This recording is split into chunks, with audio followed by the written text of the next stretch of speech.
This is the matter of State of Wisconsin versus Sambath Pal, 14 CF 766. The record should reflect the appearance of District Attorney David O'Leary and Assistant District Attorney Ann Knack on behalf of State Attorney John Holyboat on behalf of the defendant and the defendant in person.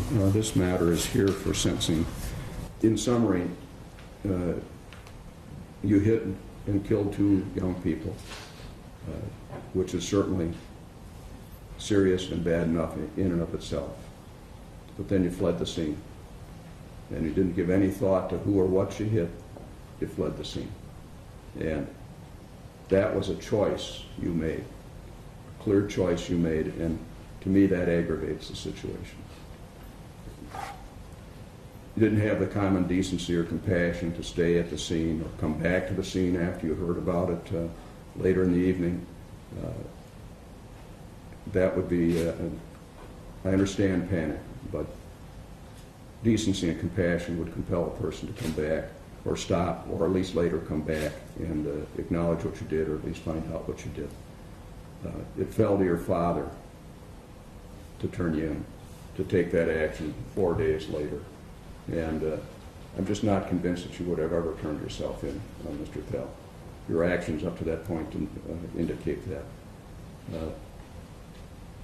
The result, of course, is the death of these two young men that had a lot to offer, that brought a lot of joy to their family and friends.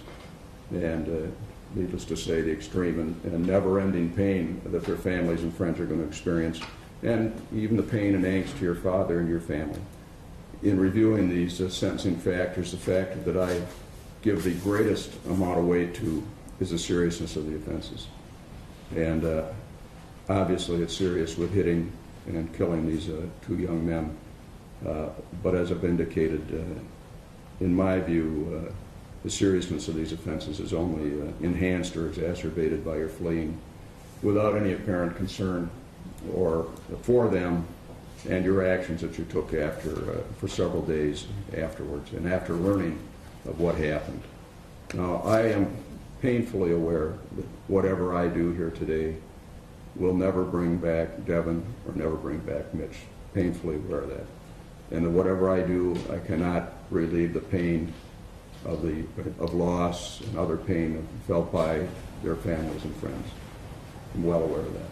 So with that in mind, Mr. Pal, on count one, I'm going to impose a total length of sentence of 20 years with your initial term of confinement in prison to be 10 years and your term of extended supervision to be 10 years. And on count two, I'm going to impose a total length of sentence of 20 years with your initial term of confinement in prison to be 10 years and your term of extended supervision to be 10 years. And I'm going to run count two consecutive to count one. These are two separate individuals, and each of them deserve justice individually. So I think that concludes this matter.